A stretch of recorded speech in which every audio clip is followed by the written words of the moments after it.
Selamat datang di channel investasi. Tujuan dari channel ini adalah memberikan informasi buat sahabat-sahabat yang baru memasuki dunia pasar modal. Dan bagi yang baru datang di channel ini, saya ucapkan selamat datang. Kita mulai, saya akan membagikan tutorial untuk melihat perusahaan berdasarkan subsektornya ya teman-teman. Kan di industri di bursa efek itu ada sektor mining dan consumer good dan lain-lainnya. Baik, kita mulai aja. Pertama-tama kita masuk ke IDX yang di atas kiri. Nah, ya IDX. Ini dia. Ini untuk aksesnya ini teman-teman ya, alamat linknya. Kemudian kita klik. Nah, kita sudah masuk. Kemudian kita masuk di data pasar. Kemudian di daftar saham ini. Kemudian nah, di sini ada beberapa item teman-teman. Nah, ini muncul ya. Terus kita pilih sektor. Terus ada papan, kita pilih sektor ya teman-teman. Nah, di sini nih ada macam-macam, ada basic industry, consumer good, finance, ada mining dan sebagainya ya teman-teman. Baik, kita pilih yang consumer good deh. Ya, kemudian kita klik cari. Di sini udah muncul ya teman-teman. Perusahaan yang berdasarkan subsektor consumer good industry ya. Di sini ada Ades, terus ada Campina Es Krim dan Citos Internasional. Nah, di sini ada nomor, kode perusahaan, nama, tanggal pencatatan. Ini tanggal pencatatan ini tanggal dia IPO ya teman-teman. Tanggal dia listing di bursa. Kemudian ini ada lembar sahamnya teman-teman ya. Total lembar saham. Terus ini ada papan pencatatan ya.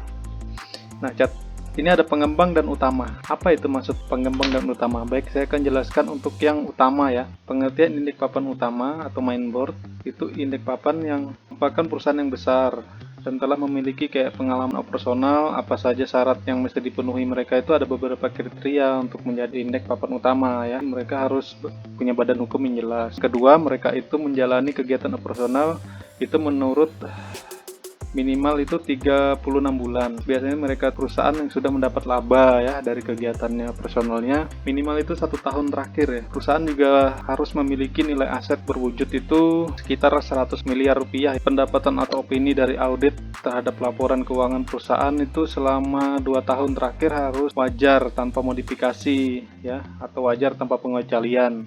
Teman-teman yang terjadi di akuntansi ya, kita harus teliti apa yang kita beli dan apa yang kita invest. Dan lanjut untuk biasanya itu jumlah pemegang saham juga perusahaan harus 1000 pihak ya, harus 1000 orang lah gitu yang terkait, baik itu perorangan maupun badan. Dia juga harus punya jumlah saham yang dipunyai oleh pihak selain dari pengendali itu, dan pemegang saham utama minimal 300 juta saham ya, juta lembar.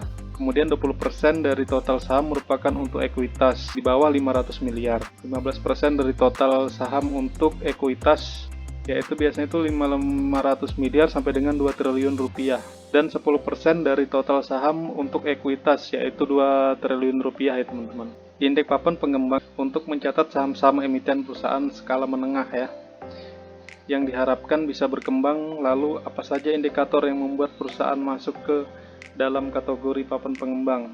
Yang pertama itu perusahaan mesti berbadan hukum, itu jelas, yaitu sudah menjalani kegiatan operasional minimal 12 bulan, terus boleh belum mencatat laba di tahun pertama, namun proyeksi di tahun kedua sejak dia go public atau IPO itu sudah harus peroleh laba usaha ya. Dan selanjutnya perusahaan harus memiliki nilai aset berwujud minimal 5 miliar rupiah. Aset berwujud itu seperti gedung kantor dan sebagainya ya. Pendapatan atau opini dari komite audit terhadap laporan keuangan itu sama 2 tahun terakhir, yaitu wajar tanpa modifikasi atau wajar tanpa pengecualian.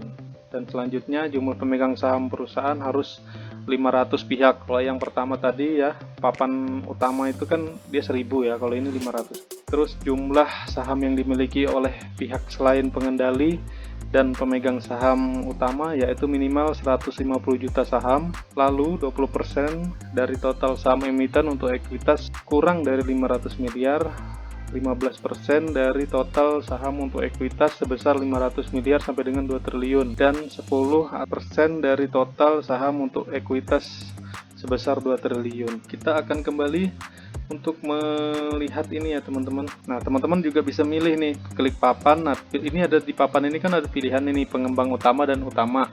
Ada juga akselerasi. Cuman kita kan kalau teman-teman mau yang lihat yang kecil-kecil ya tinggal klik pengembang terus cari.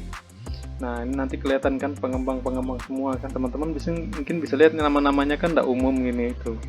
Jarang terdengar lah ya. Oke, kalau seandainya kita ganti ke utama, coba lihat MNC, Astragrafia, AKR ya, ini perusahaan-perusahaan besar semua. Jadi memang ini memudahkan kita untuk kita memilah gitu teman-teman ya.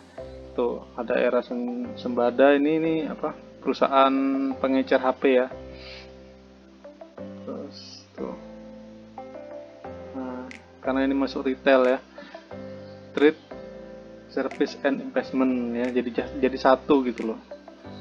Nah kelihatan nih Ramayana juga. Kemudian kita juga bisa lihat juga finance, mining, kita lihat mining ya. Mining ini kan dia kita coba yang kelas ini aja dah, pengembang. Coba klik. Nah ya kan, ini kan nama-namanya nggak umum ini. Ada Citata ya kan, Borneo, Olah Sarana Sukses. Sampai berapa ya? Sampai 3 aja. Sampai 3 ini aja sih teman-teman, nggak banyak sih dia.